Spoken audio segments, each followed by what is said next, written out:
from Amy Just. Hey, Taysom, now that you've watched the film from last week, what stands out to you that maybe wasn't immediately at the forefront of your mind coming off of that one? Man, I felt like we played really well at every position. I felt like our line did a great job up front in the run game, the pass game, and man, especially early, we were really good on third down. So I was really happy with that. Certainly, there are some things that we could clean up as a whole. There were certain things that I could have done better. But overall, I thought we played pretty well. Next question's from Doug Mouton. Yeah, hey, Taysom, if Drew is ready to come back and play, and if your 3 games as a starting quarterback are done for now, are you okay with the tape that you put out there with what you were able to show? Yeah, I mean, look, it is what it is. So the tape doesn't lie. I felt like overall I was happy with what we did. And at the end of the day, the statistic that you care about is wins and losses, and we won 3 games. And so overall, I was really happy about that. And I feel like as a quarterback early in his career, certainly early in my career starting and everything else, I felt like managing and handling that overall I was really happy with, knowing that there are a lot of places that I could get better, but it's nice knowing that we were winning football games and still feeling like you could get better. Next question's from Amos Morrow. Yeah, Taysom, looked it up. I think you're completing like 85% of your passes on third down. What about, what has allowed you, or what have you been focusing on to kind of have that success? Well, Coach talks all the time, third down's the money down. We got to be good on third down, keep drives alive. We got to, be good on third down so we score touchdowns and not kick field goals. So that's been an area of emphasis throughout the season. And I would say that as we, step into tomorrow as our third down day, there's been a big emphasis on that, making sure that as a quarterback I'm comfortable with what we're trying to do, my reads and my thought process. Each individual play is clean, and they've done a really good job about that. To where as I get the call on third down, I know exactly what my thought process is, and so part of it is coaches have done a great job, and then it's nice when you have guys like Mike and Emmanuel and Alvin and Jared to get the ball to. Next one's from Amy Just. Christopher Donalds actually had the next question. Thanks, Amy. So, Taysom, you've been a part of now a team that's won 3 different NFC South titles. So I was curious what this locker room looks like, how you think this group of guys is doing, and how it compares to some of the teams you've been on in the past. Yeah, good question. I think the nice thing, at least since I've been here, this is obviously my 4th year, the leadership has really not changed. As you look at some of the captains that we've had, obviously Drew's been a consistent captain. Teron's been consistent over the last couple of years. And then defensively, Cam has been consistent. DeMario's been consistent. And so I think the leadership has set the expectation. The expectation is to win football games. This is an organization where we win football games. And Coach talked about it today, that as we step onto the facility, onto the grounds, day one training camp, the number one goal is, and the first goal is to win the division. We certainly have goals that reach higher than that, but that's the expectation, and I think having consistent leadership has been really big. Next one's from John Basager. Did Amy get hers? I did not. We're all out of order now. Sorry for trying to keep things in order. I'll go right behind Amy. Taysom, what goes into working on ball security?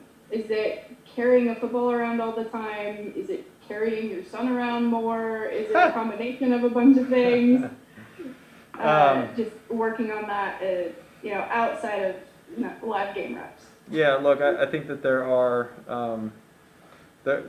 mechanics that you can address, certainly, of pressure points and how you hold the ball. And then I think overall, I think as you study film, you can see where there are weak points, where someone might target you, whether it's a top-down tackle or something else. So I think it's understanding where the weak point is as you're a ball carrier, and then working on that. And from a practice standpoint, there are drills that we can do that we'll work on. Go ahead, JD. Taysom, apologies if you were asked this already. I'm a little bit late, but Doug Peterson said that they looked at tape of you and they were trying to find things for Jalen Hurts to do. Do you see any parallels there between yourself and him? And the second thing is, if you could just comment on the way the Saints or the organization team has been able to handle all the different things that have kind of come you guys' way this year, whether it be missing starters or COVID or those kind of things. Yeah, look, I obviously watched Jalen play in college. Really impressed with what he was able to accomplish, and at the different places that he played at. He's a proven winner, and he showed that at the college level. And he's athletic. I know he's strong. So I think that there are some parallels, certainly from my game to his, and I've been impressed with him as a player. And then as far as what we've been able to overcome this year, again, I think the leadership in this locker room, starting with Mickey as the GM, and then Coach Peyton, and the philosophy is man, the show must go on, and they've done a really nice job of making sure that everyone's prepared, not just the starters. And then I think the leadership has put a high expectation that if you're not an every down guy, you got to make sure that you are ready to step into that role if your opportunity calls, and that's the expectation around here. Last one from Nick Underhill. Taysom, do you feel like you're still kind of learning the receivers as far as the timing and reading the body language and stuff like that? Is that something that's gotten better each week as you've played more? Yeah, I would say it's certainly gotten better. I would say, you're limited in the live reps you get, week 12, 13 of the regular season. And so it really is a hard thing to make sure that everything is on point. I would say as I go through training camp, as I work with Drew, I do everything I can to marry my footwork up to Drew's, so I can step in and the timing, everything is still there, and that doesn't change. So it's certainly something that I'm continuing to work on, but I've tried to prepare myself, not having reps with a lot of these guys, that my footwork marries Drew's, so everything times up the same with those guys. And I think that so far it's made for a smooth transition. Thank you, Taysom. We're all Thanks, set. guys.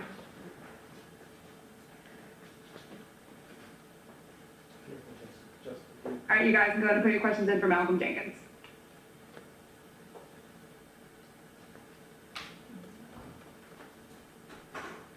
First question from Rod Walker.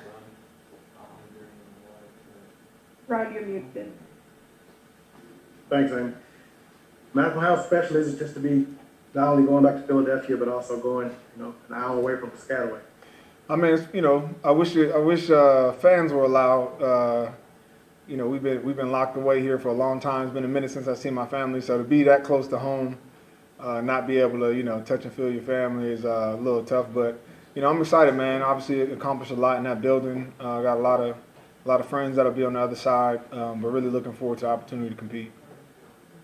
I had a follow-up. So I want to ask you about not just the Eagles, but the city itself. What does that city mean to you? Man, I love that city. I call it home in the off seasons. I've given myself, everything I've got into that community, invested a lot into that community, and it's given the same love back to me. So that city holds a special place in my heart. Next one's from Doug Mouton. Malcolm, if you look at that last play of the Falcons game, the Hail Mary pass, it looks like Calvin Ridley makes no play for the ball and goes right at C.J. Gardner-Johnson. Is that common on a Hail Mary to have one receiver just try to take DBs out? Or did that strike you as unusual that he took that opportunity to take a shot at C.J.? Does that make sense? Yeah, I didn't see that. I mean, I was more focused on the ball. Even when I watched the tape, I really didn't notice that. But, you know, for us, it's just about how do we win the down. So if a receiver wants to abandon the football, then, you know, better for us. We got more numbers. So I don't know. I don't really have a comment on it. I didn't notice it until you just said that. If I could do a follow, if you don't mind. When it comes to CJ, it seems like almost every game we see somebody literally lose their mind at him. Yeah. Is he, among NFL players, I don't know, look, I know there's a lot of talking, but is he like the Michael Jordan of talking on the field? Is he elite at that? Well, I think like anything, you create a reputation, right? And you know, guys approach you based on what they've heard or seen on tape. So a lot of the times, you know, we'll play teams, and you can just tell that guys have the attitude coming into it that they're not going to be the one, you know, to, I don't know, take any of his crap, and they end up getting out of it, you know, out of their own game, and he's not even doing anything. So whatever he's doing is effective. So I don't, you know, I always tell him, you know, do live on the edge, play on the edge, just don't hurt the team. And I think he does a good job of that, you know, really walking that line of being tough and in your face, but really never putting himself in a position where he hurts us as a unit. And, you know, so I think that's a positive. Next one's from Amos Morale. Yeah, Malcolm, you've been around the league a couple of years, and I was curious to get your opinion on this. Do you think there's any correlation between building depth like you guys have and the locker room culture, establishing a good locker room culture? 100%. Yeah, I think, you know, luckily for me, I've been in two good locker rooms where you've always preached depth and availability being, you know, huge factors in the type of players you put in your locker room. You want guys who are going to be committed to preparing like a starter, even though the chances of them playing are, you know, are not there. Because we know in this league, injuries happen, crazy things happen, especially now with COVID. The ability for people to step in and play without having to drop off is how you win consistently throughout a season. And so, you know, I think it is one of the things that obviously has helped us, especially on the back end over the few weeks with, you know, guys kind of going in and out. We've been able to just plug a new guy in and keep our plan and production the same. And then if I could follow up, just something to the culture of maybe guys wanting to come and play there in terms of like finding free, if you're a free agent or whatever.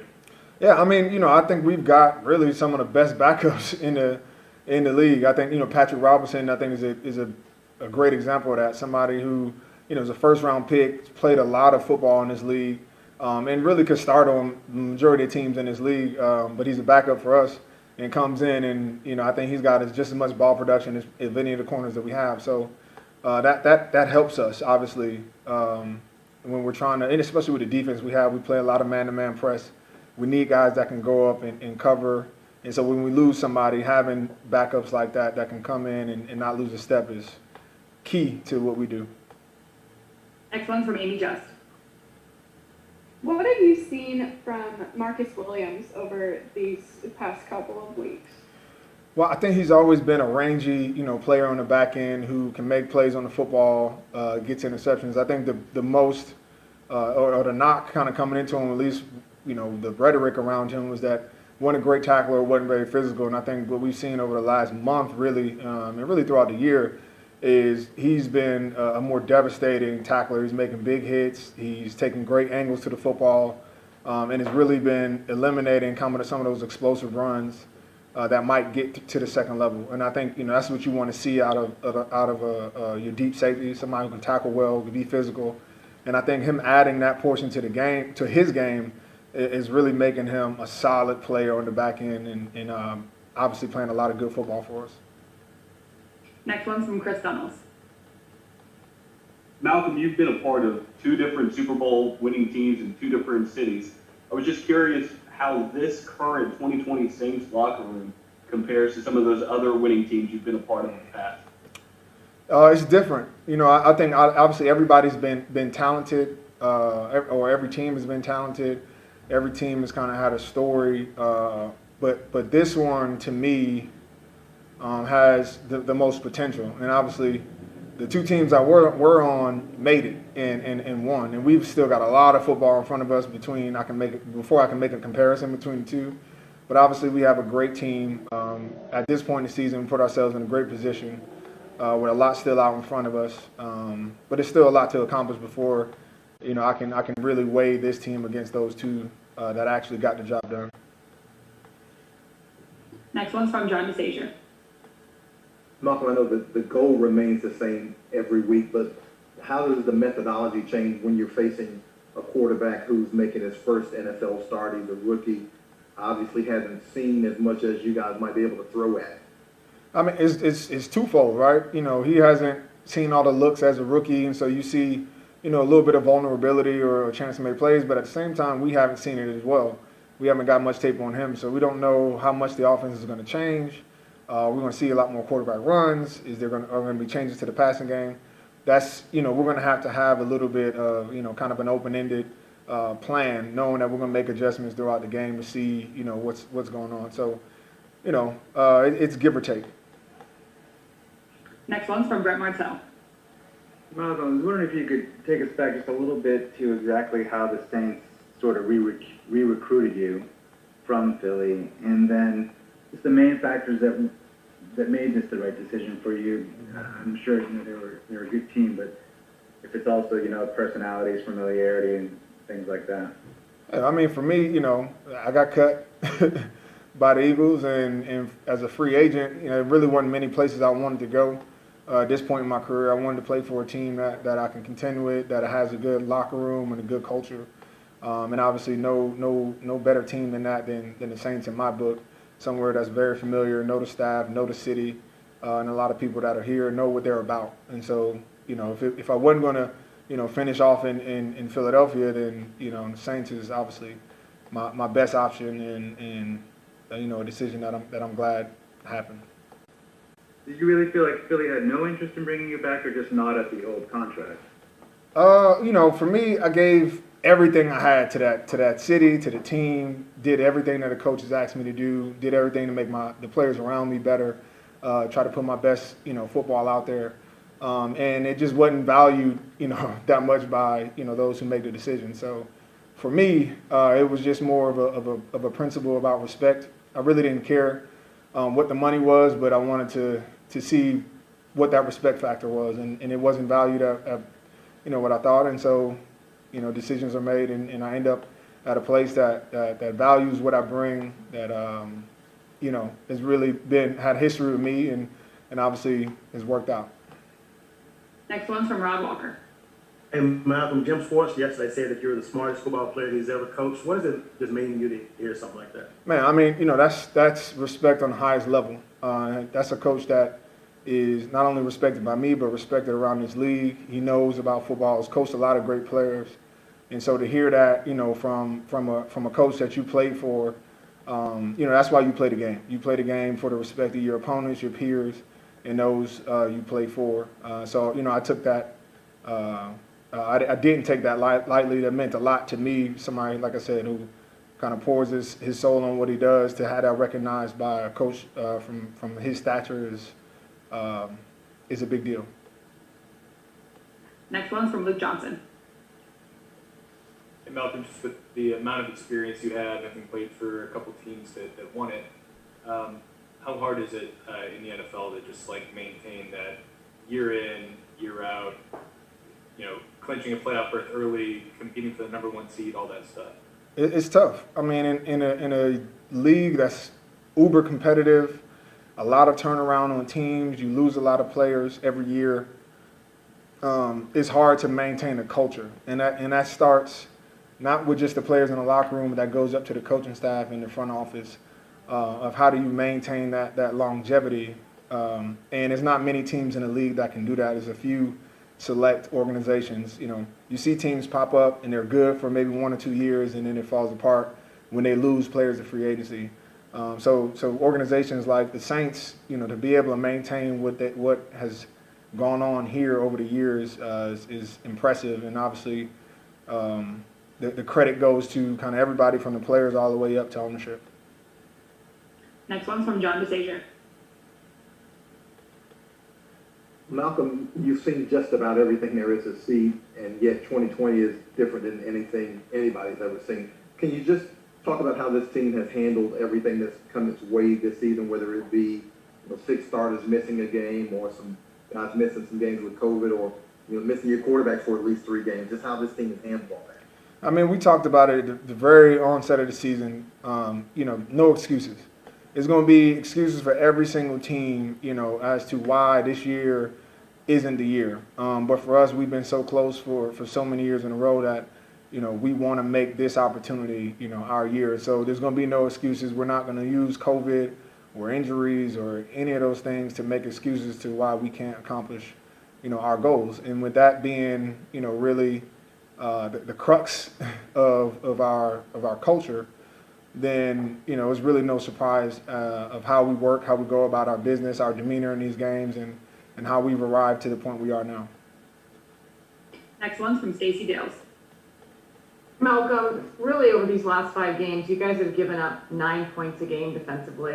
What is special about this group as you just continue to get better and better and better? And you mentioned Hurts not knowing much about him. What has stood out, given the tape, the limited tape you've seen, and maybe a couple keys against him?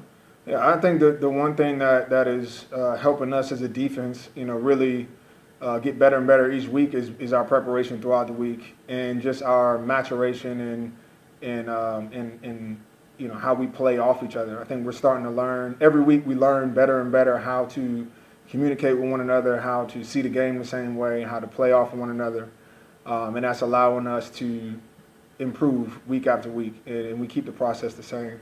As far as this week, in the quarterback, the one thing I have seen, obviously he's a mobile quarterback, he's a strong runner, does a lot of his own read stuff, but also has a really big arm, so can stretch the field. You can't, it's not one of those times where you can just load up the box and dare him to throw. More than capable passer, but obviously movement and being on the run is a situation and something that we got to obviously address. Thank you. Last one's from John Clark. Hey, Malcolm. The time you spent in Philly winning a Super Bowl and all the things you've done in a community, how much did the city of Philadelphia and all the people, how much did it mean to you? And what's it going to be like to actually play at the Link again on Sunday?